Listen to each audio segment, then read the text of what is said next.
Bom fim de semana a todos e todas. Mais uma semana se passou e aqui estou eu para gravar o vídeo.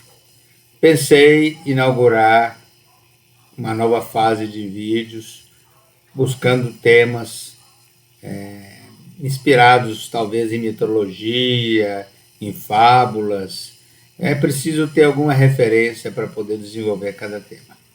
Mas a realidade brasileira, os fatos estão acontecendo muito rapidamente e me chamam e me levam a manifestar sobre o que está acontecendo.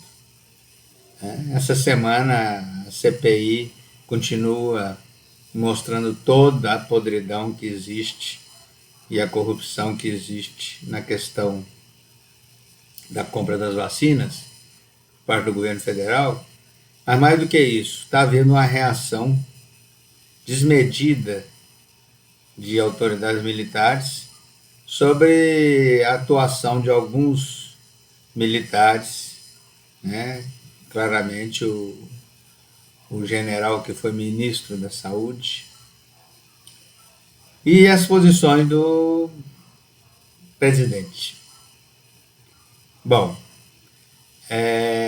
talvez seja interessante falar sobre um mito, a maldição de Cassandra. Dizem na mitologia que Cassandra ganhou uma habilidade, um poder de prever o futuro que foi dada para ela por Apolo, que estava apaixonado por ela. Cassandra era filha do rei de Troia, Priamo, e ele se apaixonou, Apolo se apaixonou por ela, e para agradá-la lhe deu o poder de prever o futuro. Isso lhe traria infinitas possibilidades de êxito, de riqueza, de sucesso, do que fosse. Mas as mulheres imprevisíveis, como Cassandra foi, rejeitou as propostas de Apolo. Ela não estava disposta a se apaixonar por Apolo só porque ele estava dando um presentinho para ela. E o que aconteceu? Apolo ficou indignado. Então, junto com o presente, ele colocou uma maldição. A maldição era o seguinte: o que eu tinha lhe dado, o poder de prever o futuro, eu não posso retirar. Mas, no entanto, eu vou fazer com que ninguém acredite no futuro que você vai prever. Você vai ver o que vai acontecer, vai saber, mas não importa, você pode falar para as pessoas e elas não vão acreditar em você. E isso ficou chamado como a maldição de Cassandra.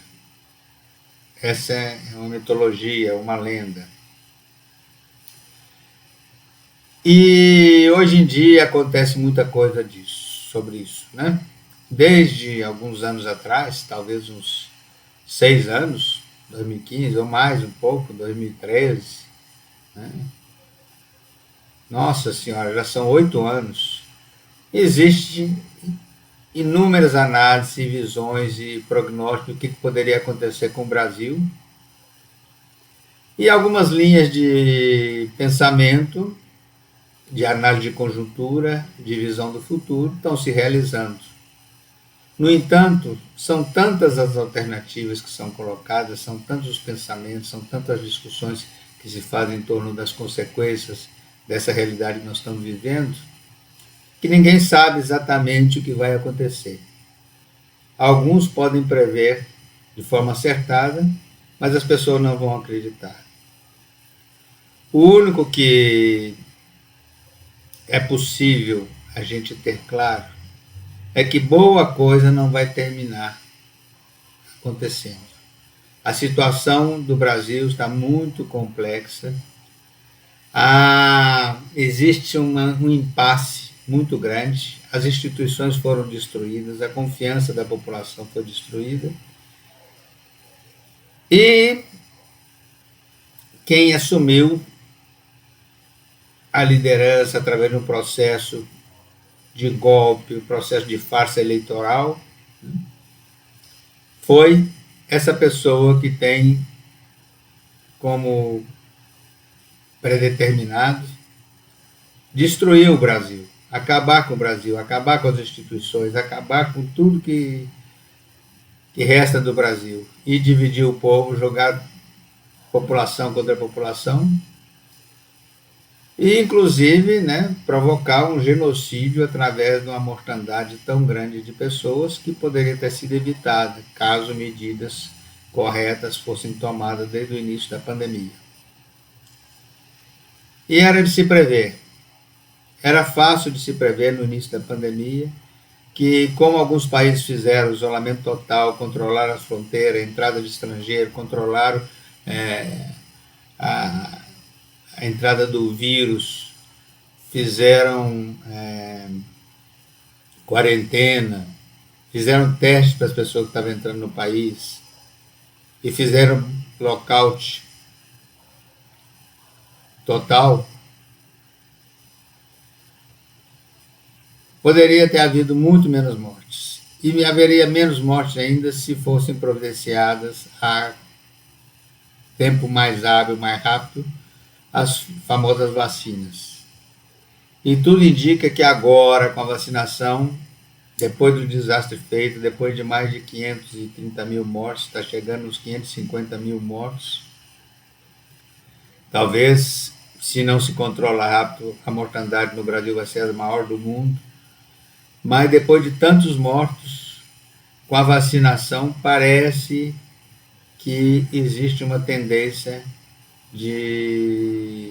da contaminação baixar e de baixar o número de mortos. Agora que a vacinação está sendo acelerada, parece que vai diminuir. Mas, infelizmente, a crise política não está diminuindo.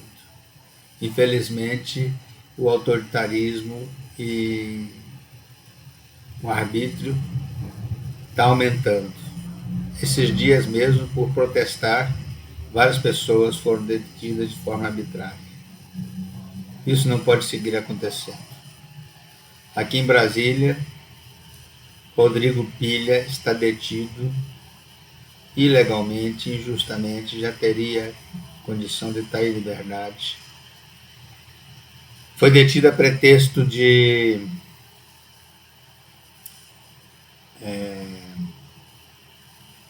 não acataram a ordem policial, uma coisa assim